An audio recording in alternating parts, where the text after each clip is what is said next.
Hello, CPTI students. I have an extra lecture here for you to watch before Tuesday because I invited my friend to come and talk to you guys from Korea. Yeah, he's gonna fly in. No, he's going to just come through Zoom. But remember, even extra lecture, let's start with Baksu. Baksu. All right, guys. Last time, our lecture, we end with quite moving stories about some of these church plants in Cambodia. The leadership, in a way, refused to move on or give the baton. And after talking to you guys, I made a copy of this book that my friend wrote. It's not even yet published, but so I got hold of it and then I printed it. Where is it? Anyways, I read the whole book and I thought, wow, this would be a very, very good book to share with you. It's written in Korean, of course, but he speaks fluent English. He's from America. His name is Professor Chun Byung-chul. He went to Biola, Fuller. Wow, he's loaded. He taught at George Fox University, now teaches at Acct, Theological Seminary in Korea. He is a rock star. You really enjoy talking to him. He's a professor, but also he sings and really into young people. He actually led worship in America, and so I got to know him many, many years ago. But he has become a great, great leader. His first book, I think, it's Rock the World, Rock and Roll.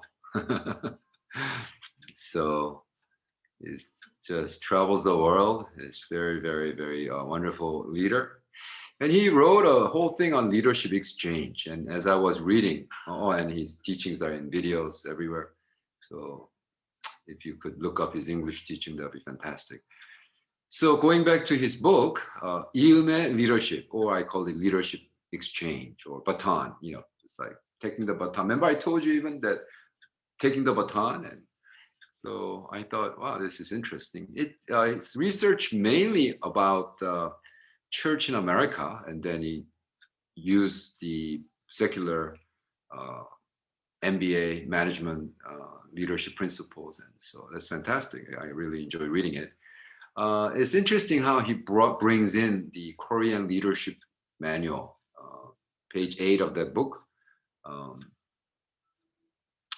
다산 정양용. So this author who was born 1762, and this book was written 1818, and it's called the Admonition on Governing the People, 목민심서. And I'm going to try to bring that into our lecture because, of course, I'm not going to cover his book. I'm going to probably have to do that separately because it's Korean book. I'll probably have to do a book talk in Korean. But I'm just bringing the highlights, especially about the difficulties that Korean pastors have about departing or leaving the legacy and then giving the baton. Okay, so he brings out 목민심서. And it's actually studied quite extensively. I just found her book or a PDF. Well, it's in Korean, but so I'm going to read. But so I'm going to jump from page 1 to page 111. So I'm not going to just go into the section on, because there are many things that actually I could talk about. Actually, usually when I get a good book, like this book, Asian Christian Theology by Dr. Ma, you see how the tabs, wow, that's pretty good. You see how the tabs, that means that I really like this book, although it's not published there. So, I mean, there are a lot of points that I could actually cover here, but I'm going to have to jump to page 113. Okay.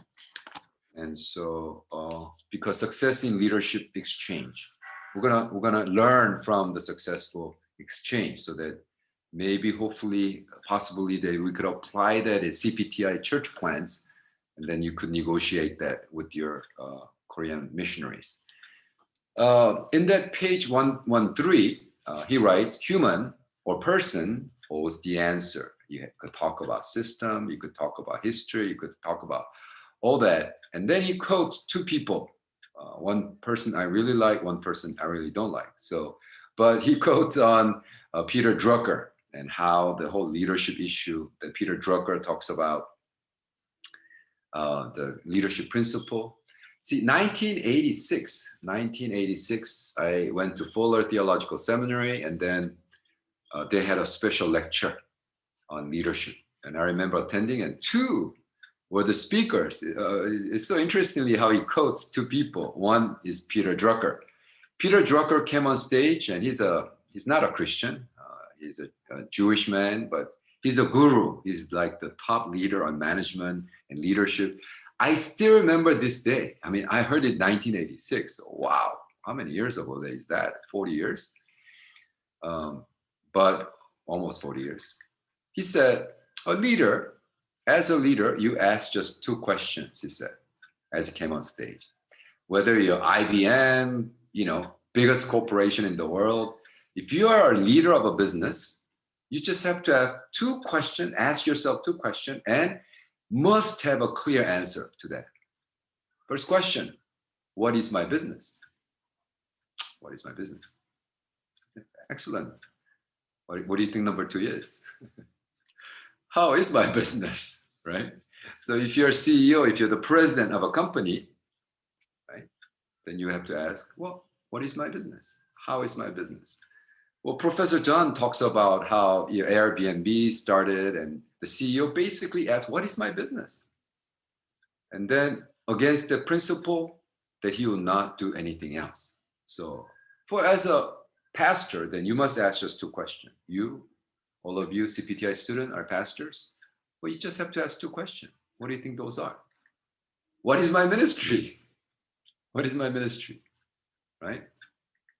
And how is my ministry? Okay. Now, why am I saying that? I'll tell you later. It has everything to do with some leaders who refuse to let go of their ministry. And then in that page, he also mentioned human holds the answer, and he mentions John Maxwell. But I really did not enjoy his teaching. I totally disagree with his teaching. I mean, he's a guru of leadership, whatever, but I don't give him credit, because 1986, he came to Fuller.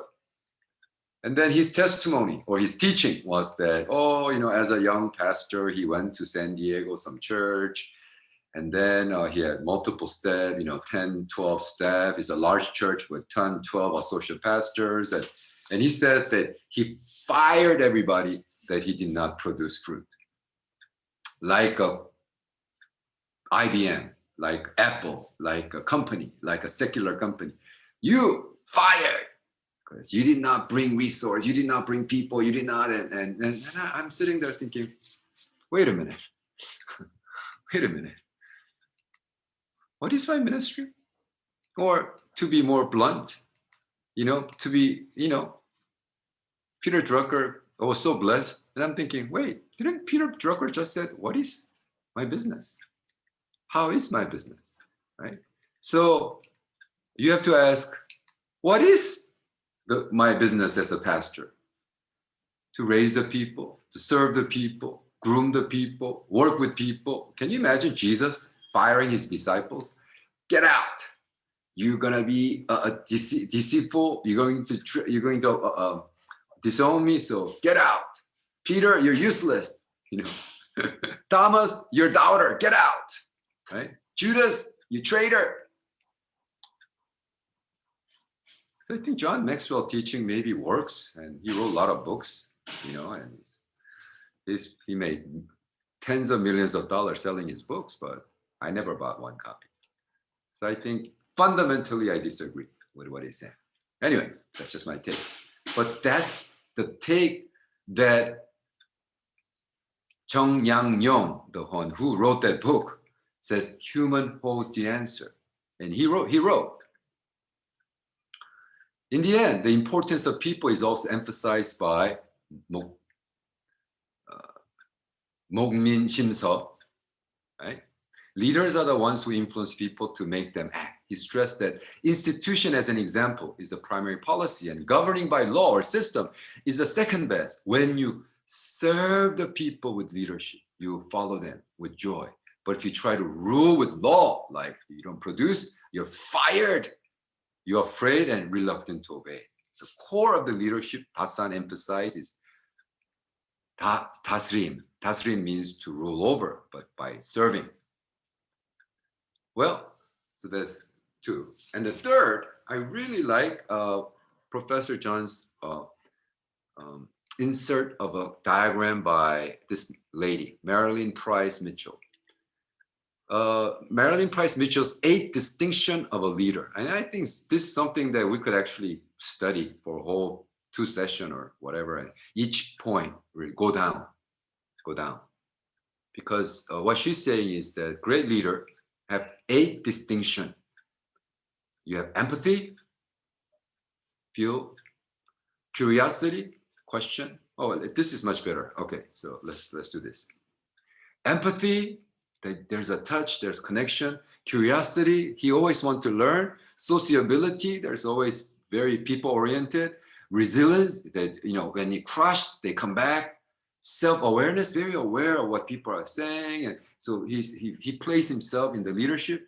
Integrity, he's very fair. He doesn't cheat. He doesn't steal money.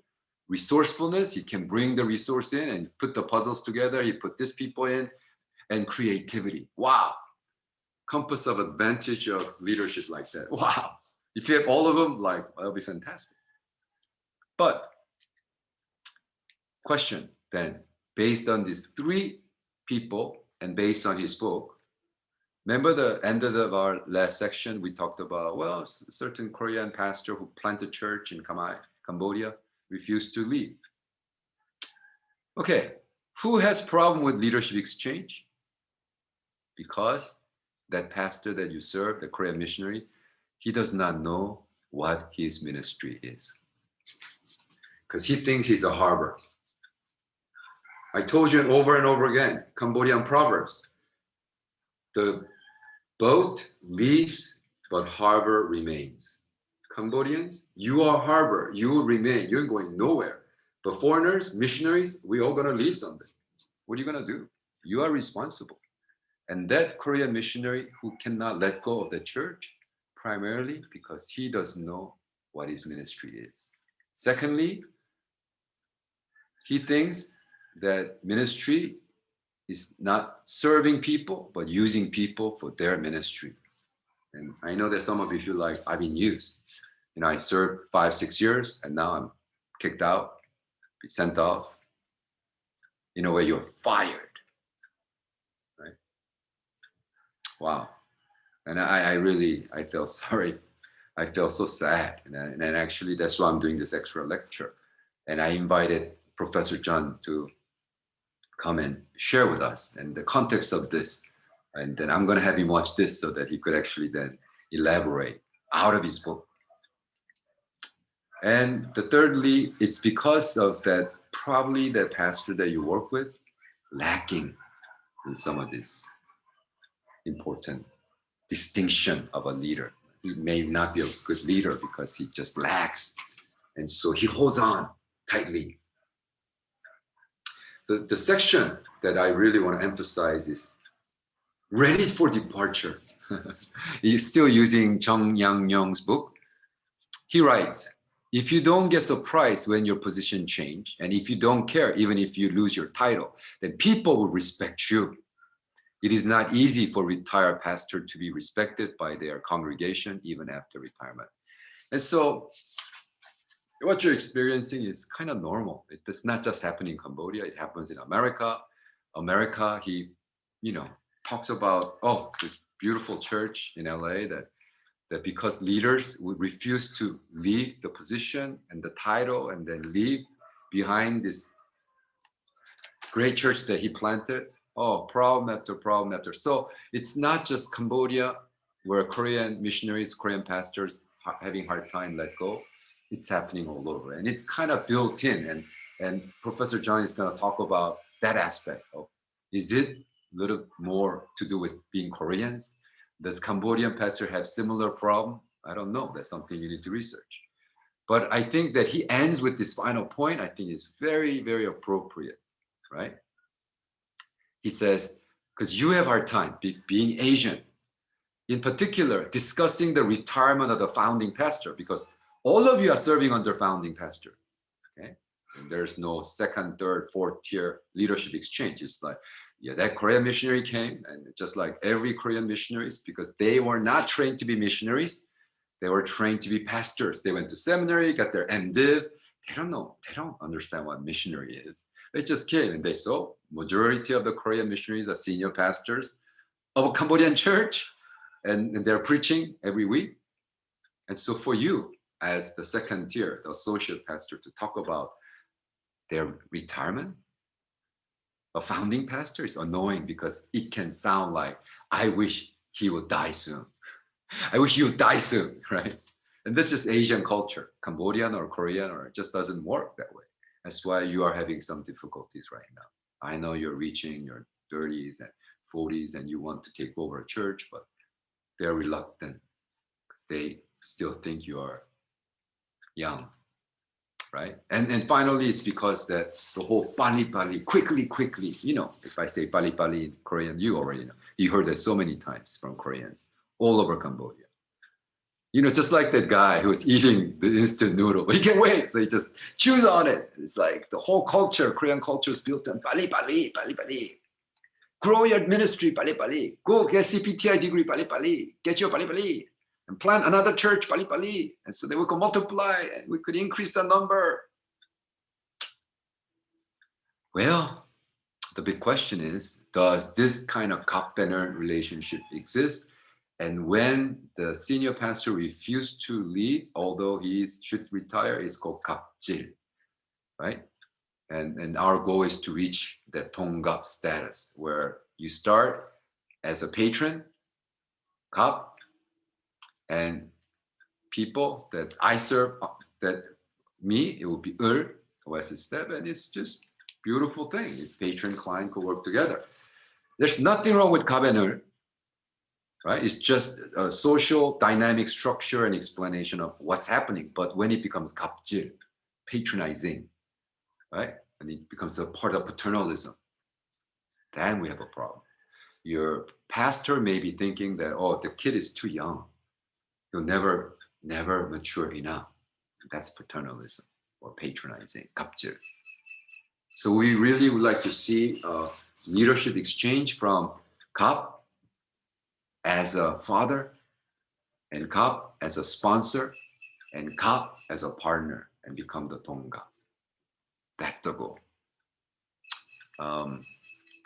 So I hope you could watch this. And if you have a question after watching this, send it to me, katalk, and then I'll give it to Pastor Professor John before he comes, so he could respond. And he's busy, you know, and it is an extra point, but I think it's very, very critical. And I will, someone you actually could do a whole paper on that, your 80-page, you know, thesis on that. And then, you know, if you really write in English and qualify, maybe Professor John could recommend you to come to Acts and study, you know, a master level study. Why not, right? So just think through, ask the right question, right?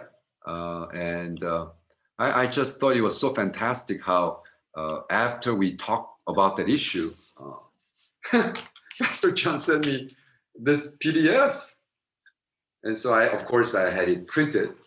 Wow, it only costs $1.50 to print. Man, if I print like this and cut it, it'll cost me $15 in America, but in Cambodia power, $1.50, man. So I loved it. I'm gonna do a book talk about this book in Korean. It's hard to translate, but anyways, yeah, make sure you watch this. Send me the questions. So the beginning part of the Tuesday, he's gonna come in and then do Q&A, and then I'm gonna go on with the lecture 17. All right, Lord bless you. See you. Love you guys. Turn your paper in from this class. Remember, this is a book I wrote for Cambodia research method. Yeah, you took a class, right? So make sure you turn that paper in soon. Okay, bye. See you guys.